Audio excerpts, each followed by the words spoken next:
मानते हैं कि ये शुभ है, ये शुभ है, ये शुभ है, वो तब तक शुभ नहीं होगा जब तक आपको आंतरिक रूप से चैन आराम नहीं देगा। हालेलुया। लेकिन जो शुभ शुक्रवार है, गुड फ्राइडे, वो पूरा विश्व में मनाया जाता है। इतना शुभ है कि वो सिर्फ इंडिया में नहीं, वेस्ट बंगाल में ही नहीं, परंतु इतना शुभ है कि उसको पूरा वर्ल्ड का लोग भी शुभ शुक्रवार बोलता है। हालेलुया। अच्छा फ्राइडे बोलता है। और ऐसा क्यों है? हमेशा एक बात याद रखना, हम शारीरिक आदमी भी है और आत्मिक भी है। परमेश्वर ने हमें आत्मा भी दिया है। हम आत्मा में एक मनुष्य है और शरीर में भी एक मनुष्य है। आत्मा अमर है, शरीर मिट्टी में मिल जाएगा। हालेलुया। लेकिन ये आत्मा जो है इतने दिनों से हमारे जीवन में है, लेकिन हम उसके अनुसार नहीं चलते। क्यों? क्योंकि आत्मा है लेकिन बुझा हुआ है, मरा हुआ है। हालेलुया। और या तो मुझे किसी ने बताया ही नहीं कि मुझ में आत्मा है। केवल प्रभु यीशु मसीह इस दुनिया में आए तो उन्होंने हमारी आत्मा है ऐसा करके उन्होंने बताया। हालेलुया। ऐसे ही आत्मिक संसार भी है और भौतिक संसार भी है। जैसे आत्मिक संसार है, भौतिक आत्मिक संसार भी अमर है। भौतिक संसार मतलब जमीन, पहाड़, समुद्र, ये भौतिक संसार है। इसमें जो होने वाले कार्य हैं जो हम करते हैं वो भौतिक संसार में करते हैं। हालेलुया।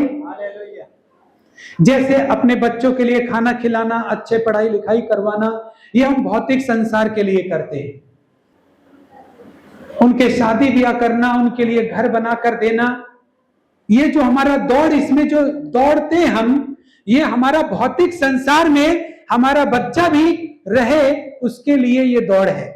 इसका मतलब ये सारे कार्य हम भौतिक संसार जो दिख रहा है संसार, उसके लिए करते हैं। हमने किया वैसे ही काम करके हम अपने बच्चों को भी देते हैं और वो भी वही सीख जाते हैं।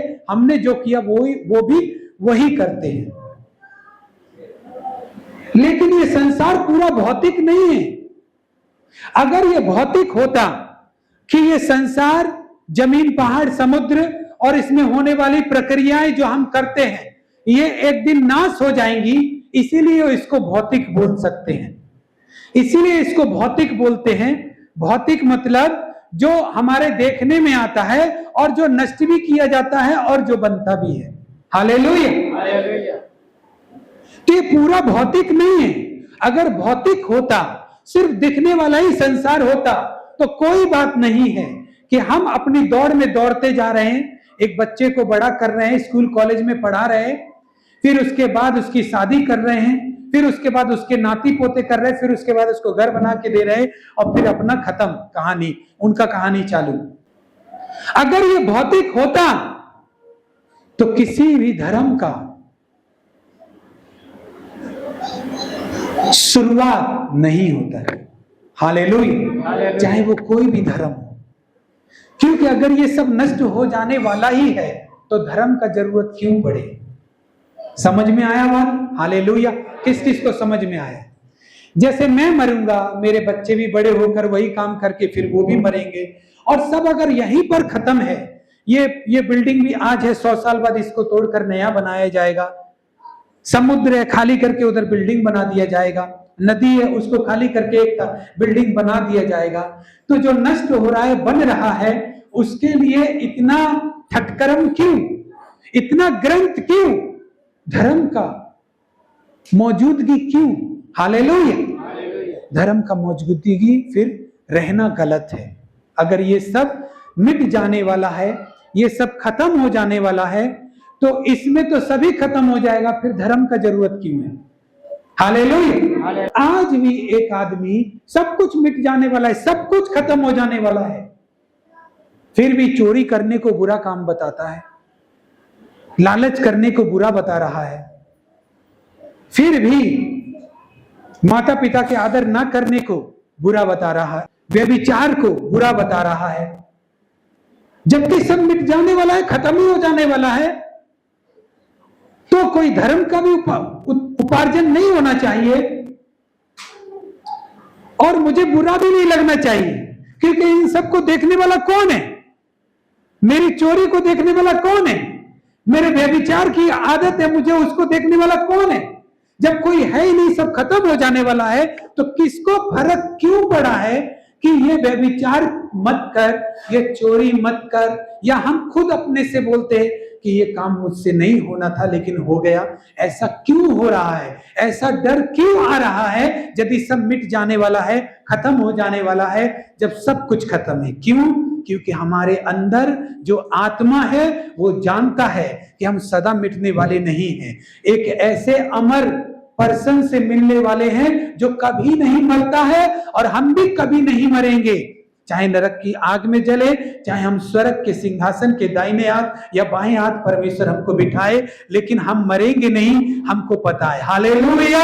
इसीलिए हम अच्छे कामों की ओर बढ़ रहे हैं, इसीलिए हम गलत कामों को गलत बोल रहे हैं, इसीलिए इन सारे धर्मों की जन्म हुआ है।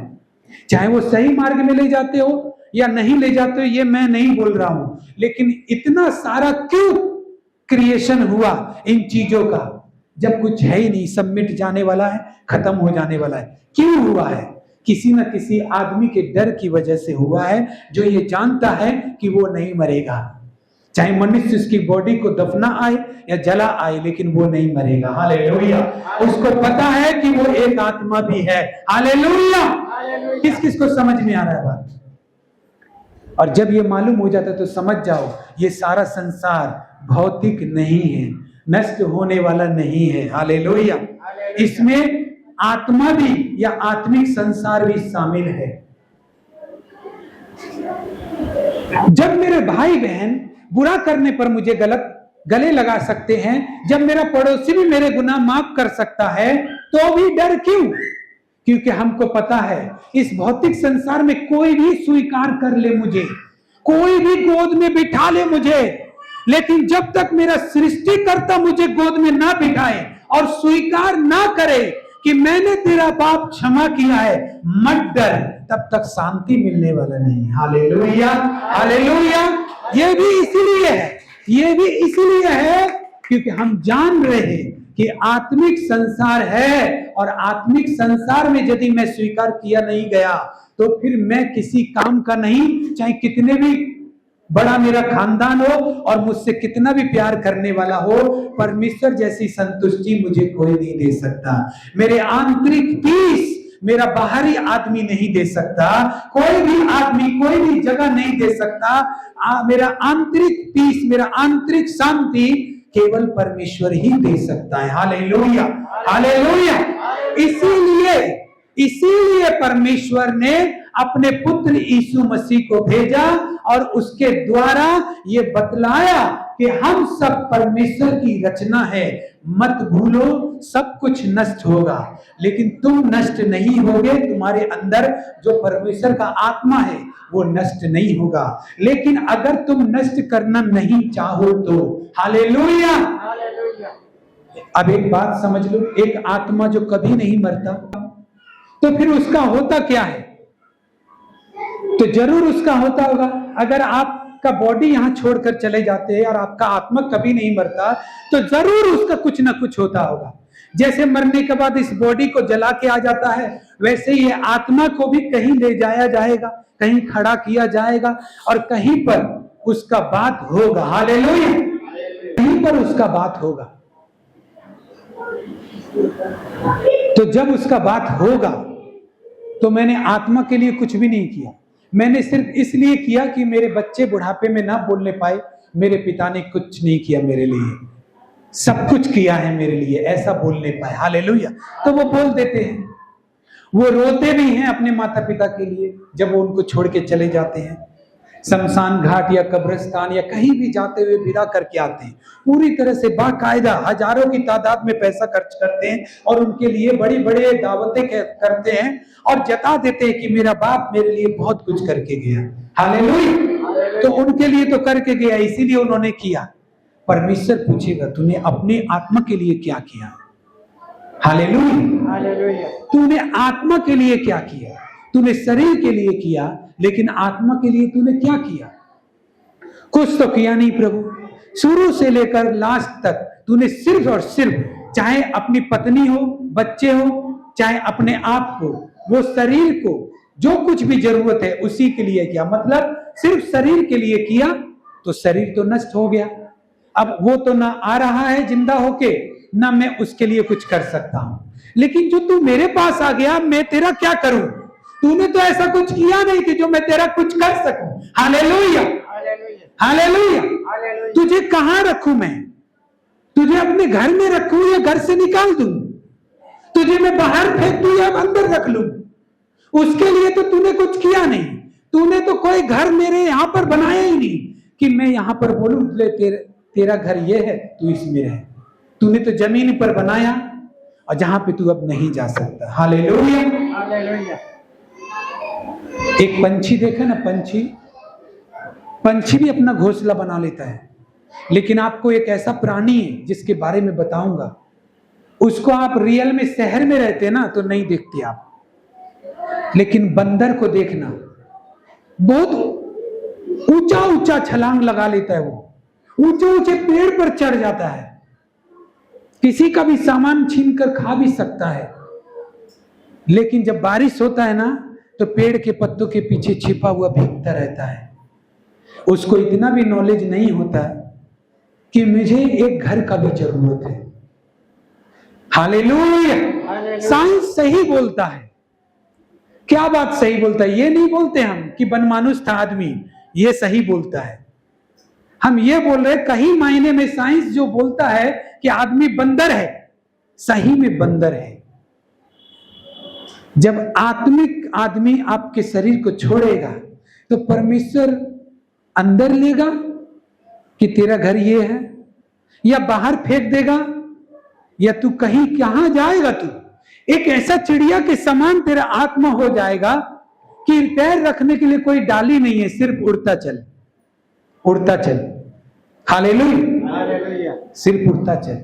कहां बैठने के लिए तो कोई पेड़ ही नहीं बनाया, कोई बसेरा नहीं बनाया, आत्मा के लिए कुछ किया नहीं। Hallelujah, hallelujah, hallelujah, hallelujah. प्रभु यीशु मसीह आया और उसने बताया कि तू अगर व्यभिचार नहीं करेगा, तू अगर झूठी बातें नहीं गढ़ेगा, तू किसी पर दोष नहीं लगाएगा, तू अगर पवित्रताई का जीवन जिएगा तो तुझे परमेश्वर जीवन का मुकुट देगा। Hallelujah, hallelujah. जो तेरे बच्चे कभी नहीं दे सकते, क्योंकि उसको देने का मेरे हाथ में है और किसी के हाथ में नहीं। Hallelujah, hallelujah. पहला कुरिन्थियों 1 अध्याय उसका 18 से 21 तक। क्योंकि क्रूस की कथा नाश होने वाले के लिए मूर्खता है, परंतु हम उद्धार पाने वालों के लिए परमेश्वर की सामर्थ्य है। क्योंकि लिखा है, मैं ज्ञानवानों के ज्ञान को नष्ट करूंगा और समझदारों की समझ को तुच्छ कर दूंगा। कहाँ रहा ज्ञानवान, कहाँ रहा शास्त्री, कहाँ रहा इस संसार का विवादी? क्या परमेश्वर ने संसार के ज्ञान को मूर्खता नहीं ठहराया? 22 भी पढ़ेंगे। क्योंकि जब परमेश्वर के ज्ञान के अनुसार संसार ने ज्ञान से परमेश्वर को न जाना, तो परमेश्वर को यह अच्छा लगा कि इस प्रचार की मूर्खता के द्वारा विश्वास करने वालों को उद्धार दे। आमीन। बस 21 तक वचन क्या बताता है? गुड फ्राइडे को क्या हुआ था? गुड फ्राइडे को यीशु मसीह को क्रूस पर चढ़ाया गया था, और यीशु मसीह को क्रूस पर चढ़ाया तो इसमें अनोखी बात क्या है जो इस सारे विश्व में इसको मनाया जाता है? बहुत सारे लोग मरते हैं। आज कितने लोगों को फांसी हो गया होगा? उस टाइम में जब यीशु मसीह को क्रूस पर चढ़ाया तो रोमी लोगों का साम्राज्य था, उसमें चोर डकैत को वो सजा दी जाती थी कि क्रूस पर लटका कर उसको कोड़े लगाकर मरने के लिए छोड़ दिया जाता था और अपने आप वो दम तोड़ देता था। हालेलुया। ये चोर और डकैतों की सजा थी। हालेलुया। तो ऐसा क्या है? मरते तो सभी लोग हैं। यीशु मसीह मर रहा है तो उसको याद कर रहे हैं। तुम्हारा दादा भी तो मर गया, उसको कब कितना याद किया तुमने? हालेलुया। लेकिन यीशु मसीह का डंका बजा रहा है। क्यों बजा रहा है? क्योंकि ये कोई मामूली घटना नहीं। किसी भी मनुष्य का उद्धार अगर होगा तो कोई मनुष्य का बलिदान होने से ही होगा। जैसे लोग बकरों का बलिदान देते, भेड़ों का, मेढ़ों का बलिदान देते, आज भी ऐसा करते कितने लोग।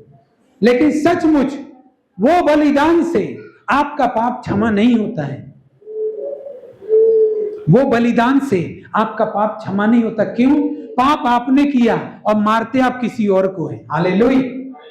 पाप इंसान ने किया है तो इंसान को ही बलिदान देना पड़ेगा सभी के पापों के लिए, तभी उसका पाप क्षमा होगा।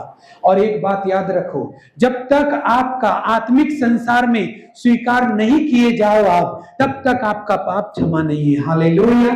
चाहे दुनिया घूम लो, चाहे किसी में भी नहा लो, लेकिन आपका पाप क्षमा नहीं होगा जब तक आत्मा का संसार में परमेश्वर आपको क्षमा न कर दे, तब तक क्षमा नहीं होगा। इसीलिए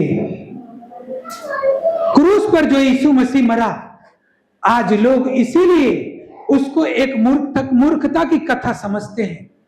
उसको समझते हैं ये कैसा परमेश्वर है जो खुद ही क्रूस पे है और तुमको बचा नहीं पाया, अपने आप को नहीं बचा पाया तो तुमको कैसे बचाएगा। Hallelujah, hallelujah. इसीलिए लोग कहते हैं कि तुम्हारा क्रूस पर जो यीशु मसीह है वो खुद को नहीं बचा पाया तो तुमको कैसे बचाएगा। लेकिन परमेश्वर के वचन में लिखा है ये संसार के लिए इस क्रूस की कथा, जो नाश होने वाला जो आदमी है, जो अपने पापों से पश्चाताप नहीं करने वाला जो आदमी है, जो अपने गुनाहों से मन ना फिराने वाला जो आदमी है, वो आदमी हमेशा इस कथा को ऐसे ही नजरिए से देखता है कि अगर क्रूस पर चढ़ा हुआ यीशु मसीह तुम्हारा उद्धार कर सकता तो वो सबसे पहले अपने आप को बचाता। हालेलुया। आज तक दुनिया में जितने भी लोग हैं वो यीशु मसीह परमेश्वर को, एक ईश्वर को ताकत के रूप में देखते हुए आए हैं। आज सच में जितने भी दुनिया में ईश्वर है, चाहे वो कोई भी हो, चाहे हमारा परमेश्वर ही क्यों ना हो, लोगों का नजरिया में ये बसा हुआ है कि ताकत जिसके पास है वही परमेश्वर है। हालेलुया। लेकिन मैं कहता हूं ताकत ये सबूत नहीं है कि वो परमेश्वर है। हालेलुया। बुद्धि और ज्ञान और चरित्र भी उसको साबित करता है कि वो परमेश्वर है। Hallelujah, hallelujah. केवल ताकत एक परमेश्वर को साबित नहीं करता कि वो परमेश्वर है। हालेलुया। एक बड़ा बलवान आदमी, बलशाली आदमी, शरीर में बलशाली है, इसका मतलब वो सबका बॉस है? नहीं, ताकत से इस बात का सबूत नहीं है ताकत कि वो सबका बॉस है। बुद्धि और चरित्र भी कुछ मायने रखता है। हालेलुया। अगर आपको ईश्वर का खोज होगा तो आप उस ईश्वर में अपने से बड़ी लेवल की समझ भी देखोगे। हालेलुया। बुद्धि भी देखोगे और अपने से बड़े लेवल का प्योरिटी भी उसके अंदर देखोगे। चरित्र जो पवित्रताई का है अपने से बड़े लेवल का देखोगे, तभी साबित हो जाएगा कि एक ईश्वर है। हालेलुया। ऐसे तो जिनके पास जादू टोना करते वो भी तो कुछ ना कुछ कर ही देते आपके लिए, लेकिन लोग जानते हैं कि वो वहां बुरा काम होता है। हालेलुया। लोग जानते हैं कि वो बुरा काम होता है। सोचो, वो जादू टोने करने वाले, तंत्र मंत्र करने वाले के पास जाते हैं और वो भी उसी ईश्वर को मान रहे होते हैं जिस ईश्वर के पास आप जा रहे हो। तो सोचो वो कैसे काम कर देता है तो उसका भी वही ईश्वर और आपका भी वही ईश्वर, लेकिन वो जब घुमा के कुछ पार्सल देता है तो वो ईश्वर काम कर देता है। हालेलुया। लेकिन आप जो सच्चे दिल से डायरेक्ट उसको पुकार रहे हो, आपने बीच में किसको नहीं रखा, लेकिन आपका काम नहीं हो रहा। हालेलुया। ये कैसे हो रहा है? बुराई का साथ देने वाला कभी परमेश्वर नहीं हो सकता।